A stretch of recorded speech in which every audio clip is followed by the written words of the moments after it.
बोलो श्यावर रामचंद्र भगवान की जय। उमापति महादेव जी की जय। पवन सुत हनुमान जी की जय। गोस्वामी तुलसीदास जी महाराज की जय। मात पिता गुरुदेव की जय। श्री राम जय जय राम। श्री राम जय जय राम। श्री राम जय जय राम। श्री राम जय जय राम। वे कई मुनियों को ज्ञान का उपदेश करते और कई श्री रामचंद्र जी के गुणों का वर्णन करते थे। यद्यपि सुजान शिव जी निष्काम हैं, तो भी वे भगवान अपने भक्त सती के वियोग के दुख से दुखी हैं। इस प्रकार बहुत समय बीत गया। श्री रामचंद्र जी के चरणों में नित नई प्रीति हो रही है। शिव जी के कठोर नियम, अनन्य प्रेम और उनके हृदय में भक्ति की अटल टेक को जब श्री रामचंद्र जी ने देखा, तब कृतज्ञ, उपकार करने वाले, कृपालु, रूप और शील के भंडार, महान तेज पुंज भगवान श्री रामचंद्र जी प्रकट हुए। उन्होंने बहुत तरह से शिव जी की सराहना की और कहा कि आपके बिना ऐसा कठिन व्रत कौन निभा सकता है। श्री रामचंद्र जी ने बहुत प्रकार से शिव जी को समझाया और पार्वती जी का जन्म सुनाया। कृपा निदान श्री रामचंद्र जी ने विस्तार पूर्वक पार्वती जी की अत्यंत पवित्र करनी का वर्णन किया। फिर उन्होंने शिव जी से कहा, हे शिव जी, यदि मुझ पर आपका स्नेह है तो अब आप मेरी विनती सुनिए। मुझे यह मांगे दीजिए कि आप जाकर पार्वती के साथ विवाह कर लें। शिव जी ने कहा, यद्यपि ऐसा उचित नहीं है, परंतु स्वामी की बात भी मेटी नहीं जा सकती। हे नाथ, मेरा यही परम धर्म है कि मैं आपकी आज्ञा को सिर पर रखकर उसका पालन करूं। माता पिता, गुरु और स्वामी की बात को बिना ही विचारे शुभ समझकर करना चाहिए। फिर आप तो सब प्रकार से मेरे परम हितकारी हैं। हे नाथ, आपकी आज्ञा मेरे सिर पर है। शिव जी की भक्ति, ज्ञान और धर्म से युक्त वचन रचना सुनकर प्रभु श्री रामचंद्र जी संतुष्ट हो गए। प्रभु ने कहा, हे हर, आपकी प्रतिज्ञा पूरी हो गई। अब हमने जो कहा है उसे हृदय में रखना। इस प्रकार कहकर श्री रामचंद्र जी अंतर्ध्यान हो गए। शिव जी ने उनकी वह मूर्ति अपने हृदय में रख ली। उसी समय सप्तऋषि शिव जी के पास आए। प्रभु महादेव जी ने उनसे अत्यंत सुहावने वचन कहे। आप लोग पार्वती के पास जाकर उनके प्रेम की परीक्षा लीजिए और हिमाचल को कहकर उन्हें पार्वती को लिवा लाने के लिए भेजिए तथा पार्वती को घर भिजवाइए और उनके संदेह को दूर कीजिए। ऋषियों ने वहां जाकर पार्वती को कैसी देखा, मानो मूर्तिमान तपस्याई हो।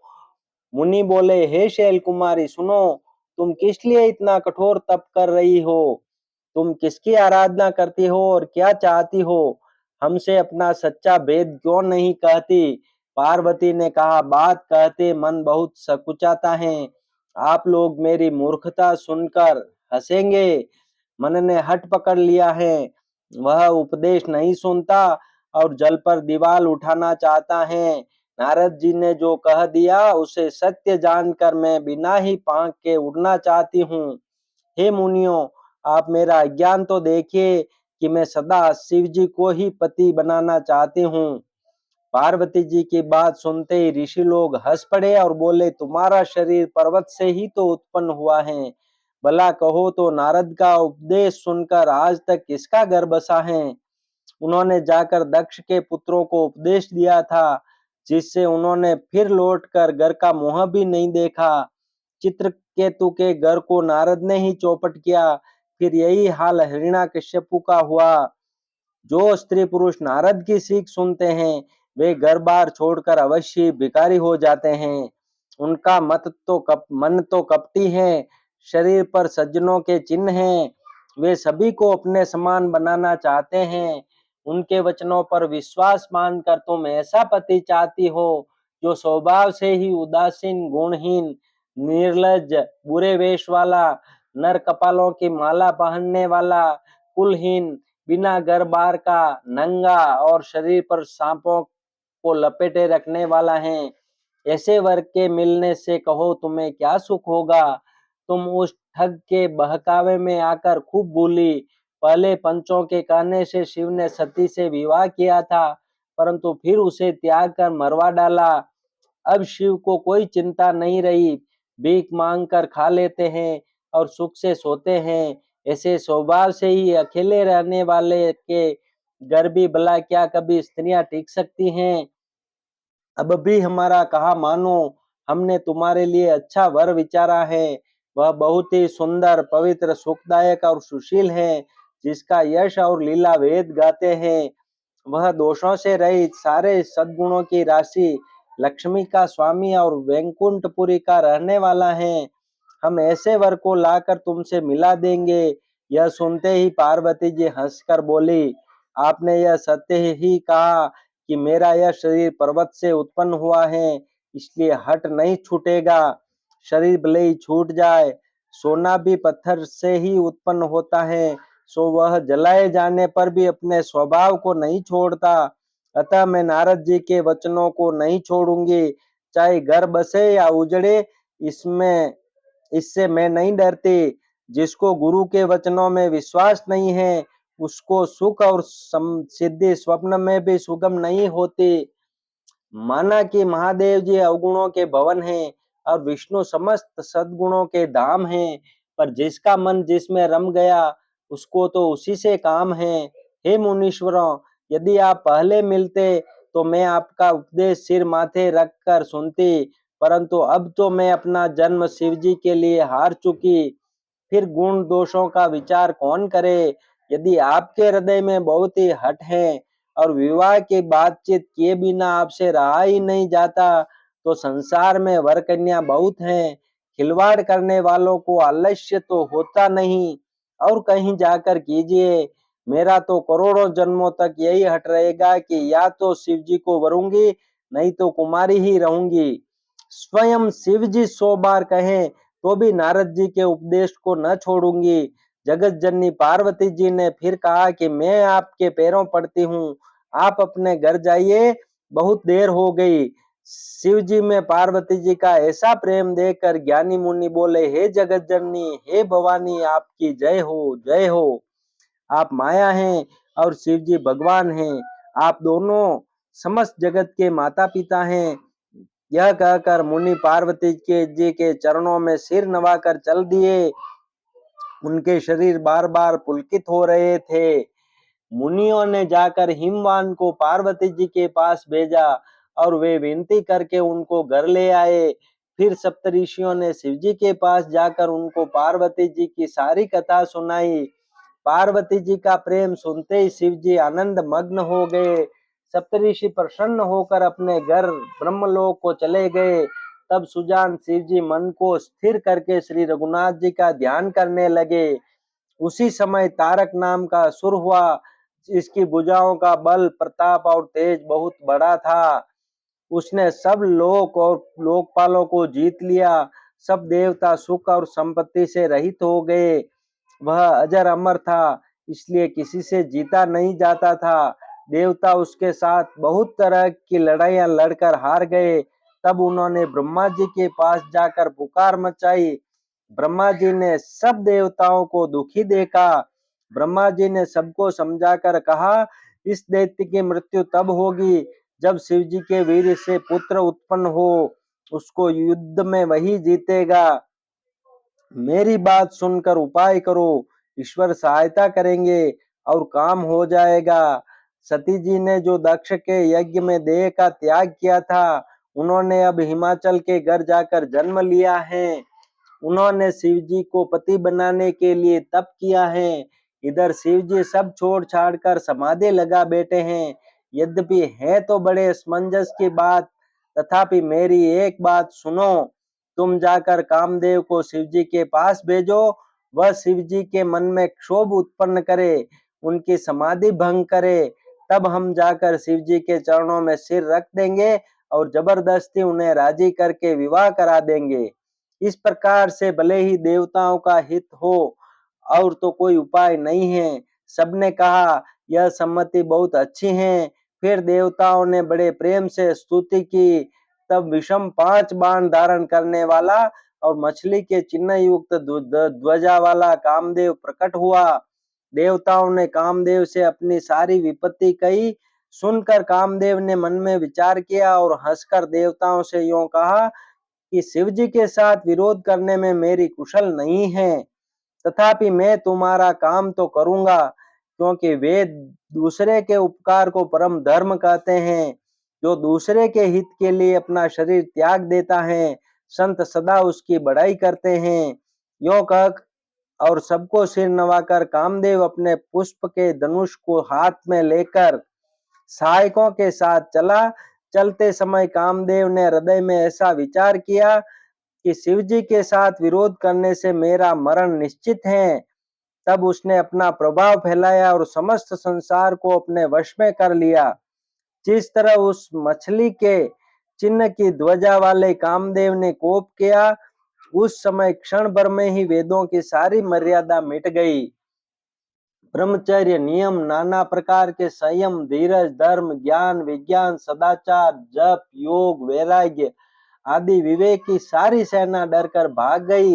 विवेक अपने सहायकों सहित भाग गया। उसके योद्धा रणभूमि में पीठ दिखा गए।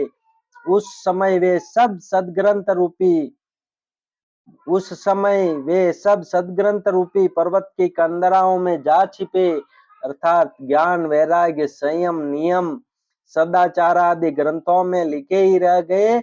उनका आचरण छूट गया। सारे जगत में खलबली मच गई और सब कहने लगे, हे विधाता, अब क्या होने वाला है? हमारी रक्षा कौन करेगा?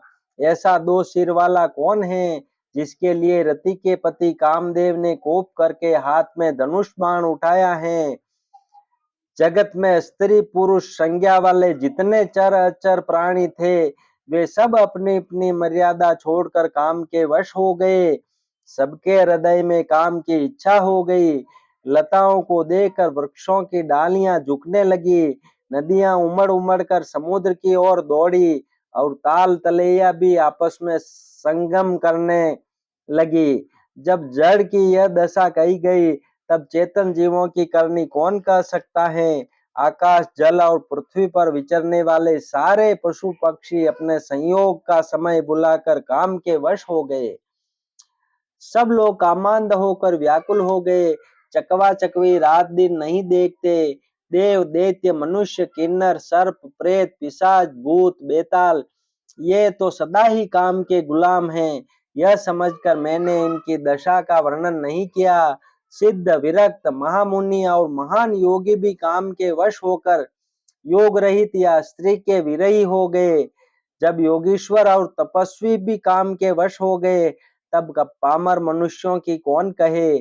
जो समस्त चराचर जगत को ब्रह्ममय देखते थे, वे अब उसे स्त्रीमय देखने लगे। स्त्रियां सारे संसार को पुरुषमय देखने लगी और पुरुष उसे स्त्रीमय देखने लगे। 2 घड़ी तक सारे ब्रह्मांड के अंदर कामदेव का रचा हुआ यह कौतुक रहा। किसी ने भी हृदय में धैर्य नहीं धारण किया। कामदेव ने सबके मन हर लिए। श्री रघुनाथ जी ने जिनकी रक्षा की, केवल वे ही उस समय बचे रहे। 2 घड़ी तक ऐसा तमाशा हुआ जब तक कामदेव शिव जी के पास पहुंच गया। शिव जी को देखकर कामदेव डर गया। तब सारा संसार फिर जैसा का तैसा स्थिर हो गया। तुरंत ही सब जीव वैसे ही सुखी हो गए जैसे मतवाले नशा पिए हुए लोग मद नशा उतर जाने पर सुखी होते हैं। दुरादर्श जिनको पराजित करना अत्यंत ही कठिन है और दुर्गम जिनका पार पाना कठिन है, भगवान संपूर्ण ऐश्वर्य, धर्म, यश, श्री, ज्ञान और वैराग्य रूप 6 ईश्वरीय गुणों से युक्त रुद्र महाभयंकर शिव जी को देखकर कामदेव भयभीत हो गया। लौट जाने में लज्जा मालूम होती है और करते कुछ बनता नहीं। आखिर मन में मरने का निश्चय करके उसने उपाय रचा। तुरंत ही सुंदर ऋतुराज वसंत को प्रकट किया। फूले हुए नए नए वृक्षों की कतारें सुशोभित हो रही हैं। वन, उपवन, बावली, तालाब और सब दिशाओं के विभाग परम सुंदर हो गए। जहां तहां मानो प्रेम उमड़ रहा है। जिसे देखकर मरे मनों में भी कामदेव जाग उठा। मरे हुए मन में भी कामदेव जागने लगा। वन की सुंदरता कहीं नहीं जा सकती। काम रूपी अग्नि का सच्चा मित्र शीतल मंद सुगंधित पवन चलने लगा। सरोवरों में अनेकों कमल खिल गए, जिन जिन पर सुंदर बोरों के समूह गुंजार करने लगे। राजहंस, कोयल और तोते रसीली बोली बोलने लगे और अप्सराएं गा गा कर नाचने लगी। कामदेव अपनी सेना समेत करोड़ों प्रकार की सब कलाएं करके हार गया, पर शिवजी की अचल समाधि न डिगी। तब कामदेव क्रोधित हो उठा। बोलो श्यावर रामचंद्र भगवान की जय। उमापति महादेव जी की जय। पवन सुत हनुमान जी की जय। वो स्वामी तुलसीदास जी महाराज की जय। मात पिता गुरुदेव की जय। संत जनों की जय। भक्त जनों की जय। श्री राम जय राम जय जय राम। श्री राम जय राम जय जय राम। श्री राम जय राम जय जय राम। श्री राम जय राम जय जय राम।